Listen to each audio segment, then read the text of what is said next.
Vande Mataram students. Last video में हमने गुप्त एज जो है उसकी कल्चरल कंडीशन, उसका साइंस पीरियड और उसका अंत कैसे आया वो देखा था। आज हम लर्न करेंगे एम्परर हर्षवर्धन के बारे में।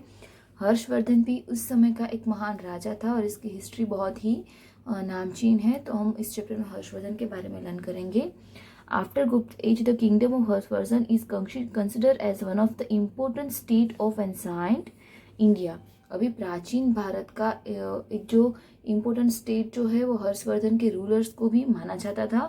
और गुप्त एज के बाद जो हर्षवर्धन है उसका शासन बहुत ही नामचीन था। He belong to Pushyabhuti clan of Thaneshwar, और पुष्यभूति क्लैन जो है थानेश्वर का, वहां से वो बिलोंग करता था। Rajyavardhan and Harshavardhan were sons of Prabhakar Vardhan. Prabhakar Vardhan जो थे वो हर्षवर्धन के फादर है, और उसके दो बेटे थे राज्यवर्धन और Harshavardhan. While his daughter was Rajshri who is married to king Kanauj Dhruv Varman. उसकी बेटी जो है जिसका नाम था ना कि हर्षवर्धन की बहन तो थी राजश्री, और उसकी शादी की गई थी कनौज के राजा ध्रुव वर्मन के साथ। Gaud king Shashank and king of Malwa kidnap Rajshri and attack on the kingdom which create a major crisis. Rajyavardhan right while trying to save Rajshri. अभी गोड़ राजा जो थे शशांक और मालवा के राजा थे, उन्होंने राजश्री को किडनैप कर लिया था उनका साम्राज्य हड़पने के लिए। तो जब राजश्री को उसके चंगुल से छुड़वाते समय राज्यवर्धन की डेथ हो गई थी। और बाद में क्या हुआ था बताए, उसकी हिस्ट्री अभी हमें यहाँ पे बुक में नहीं दी है, लेकिन बाद में हर्षवर्धन अकेला था, छोटी सी एज में उसने थानेश्वर की गद्दी संभाल ली थी, और विंध्याचल में किसी लोगों के सहारे से उसने राजश्री को, ये दोनों राजा जो थे ना, गोड़ राजा शशांक और मालवा के राजा, उनके चंगुल से छुड़ाया था। और उसको छुड़वाने के बाद हर्षवर्धन दो जगहों पे शासन कर रहा था, एक कनौज और दूसरा Thaneshwar. In such emergency situation, Emperor Harsh ascended the throne in 606 AD. He saved Rajashri. Not only this, he started proper rule in both state Kannauj and Thaneshwar. यानी कि ऐसी इमरजेंसी आ गई कि उसके बड़ा भाई की डेथ हो गई, उसके फादर भी अवेलेबल नहीं हो गए, या तो फिर वो अभी राजगद्दी संभालने के एज में नहीं होंगे क्योंकि वो बहुत ही बूढ़े हो चुके होंगे। तो राज्य हर्षवर्धन को अपने राज्य का साम्राज्य संभालना पड़ा 606 डोमिनी के ईयर में। एंड उन्होंने कनौज एंड थानेश्वर दोनों का अच्छे से शासन करना स्टार्ट कर दिया।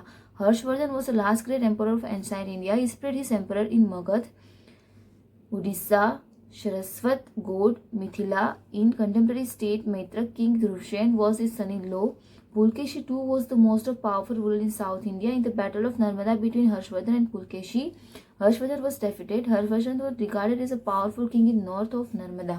अभी हर्षवर्धन जो थे वो प्राचीन समय के बहुत ही बहादुर राजा थे, और उन्होंने साउथ इंडिया या नॉर्थ इंडिया के साइड अपना साम्राज्य बढ़ाया था। और उन्होंने नॉर्थ इंडिया साइड अपना साम्राज्य बढ़ाया था, जिसमें मगध, उड़ीसा, सरस्वत, गोड़, मिथिला और उसके जैसे मैत्रक जो है उन सब पे अपना शासन बढ़ाया था। और मैत्रक के जो राजा थे ध्रुवसेन, वो उसके सन-इन-लॉ थे।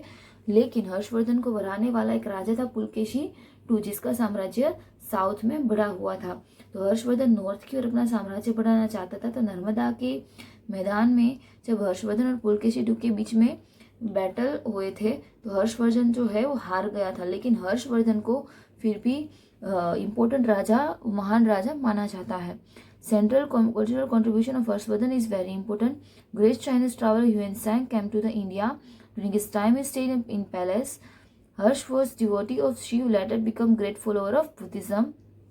अभी ह्यूएन सांग नाम का हमारा एक चाइनीज ट्रैवलर जो था वो हमारे इंडिया में घूमने आया था। तो वो इंडिया में कम से कम 8 से 12 साल तक वो रहा था, और वो हर्षवर्धन के महल में रह रहा था।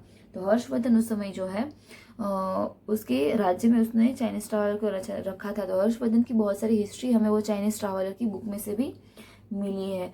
हर्षवर्धन जो है वो शिव धर्म का फॉलोवर था, लेकिन बाद में उसने बौद्ध धर्म फॉलो करना शुरू कर दिया था। He organized a religious conference under the partnership of Yuan Sang. He placed idol of Buddha on mantle of elephant and worship. A seminar was organized on Mahayana and Heian. अभी वो अपने राज्य में एक धार्मिक सभा का आयोजन करता था जिसमें ह्यूएन के साथ पार्टनरशिप करता था और सारे धर्म की बात वहाँ पे होती थी। और उन्होंने एलिफेंट के लिए बौद्ध तो जो है वो एलिफेंट के ऊपर बैठे हो ऐसे भगवान की मूर्ति बनाई थी। और वो जो सेमिनार ऑर्गेनाइज करता था वो महायान और हीनायान में ऑर्गेनाइज करता था। Emperor Harsh and passion for literature and education, great poet Banbhat was associated with his court. He had written great volumes like Harshacharitam and Kadambari in Sanskrit. अभी हर्षवर्धन जो थे वो लिटरेचर, आर्ट और एजुकेशन के बहुत बड़े फैन थे और बाणभट्ट जो उस समय के बहुत ही अच्छे पोएट थे, उन्होंने हर्षचरितम और कादम्बरी लिखा था संस्कृत में और वो हर्षवर्धन की दरबार का एक हिस्सा थे। Mayur Bhatt and Jayasuriya were also great poets of the time of Harsh. Emperor Harsh himself also was high-ranking literary figure. He composed 2 plays called Priyadarshika and Ratnavali. Along with it, he also wrote a special play based on Jatak story Buddha named Naganand. अभी जयसूर्या और मयूर भट्ट भी उस समय के अच्छे poets थे जो कि हर्षवर्धन के साम्राज्य के थे। और हर्षवर्धन खुद एक बहुत ही बड़ा राइटर था और एक पोएट था और उन्होंने 2 पोएम लिखी थी, पोएम बनाई थी प्रियदर्शिका एंड रत्नावली। और साथ ही साथ जो जातक स्टोरीज जो होती थी बुद्ध भगवान की जिसका नाम था नागाधन, उसको भी क्रिएट किया था। हर्ष also formed friendly relation with other countries. He sent delegation to China. Similarly, Chinese delegation also visited India. In this way, Harsh was a high-ranking ruler, conqueror, administration, literature. He donated 100 villages to sustain Nalanda विद्यापीठ। अभी नालंदा विद्यापीठ के बारे में अभी यहाँ पे detail में नहीं दिया गया है, लेकिन नालंदा विद्यापीठ उस समय की सबसे बड़ी विद्यापीठ थी हमारे पूरे भारतवर्ष में।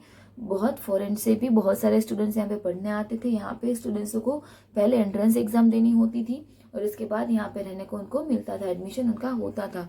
और साथ ही साथ जब बच्चे जो है वो नालंदा विद्यापीठ में रह के पढ़ेंगे उसको फ्री में एजुकेशन प्रोवाइड किया गया था।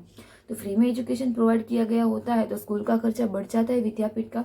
तो हर्ष ने अपने साम्राज्य के 100 विलेजेस जो थे उसका जितना रेवेन्यू होता था ना वो सारा नालंदा विद्यापीठ को डोनेट किया था जब तक वो विद्यापीठ चली तब तक। और अभी भी उसके अवशेष हमारे इंडिया में पाए जाते हैं। ह्यूएन सांग ने भी वहाँ पे जाके बौद्ध धर्म का अभ्यास किया था, ऐसा हमारी हिस्ट्री में माना जाता है। और ये हर्षवर्धन जो है वो फॉरेनर्स के साथ भी रिलेशंस मेंटेन करके रखता था। ठीक है, तो यहाँ पे आज हम इतना ही लर्न करना है, आगे का पोर्शन नेक्स्ट वीडियो में लर्न करेंगे। वंदे मातरम।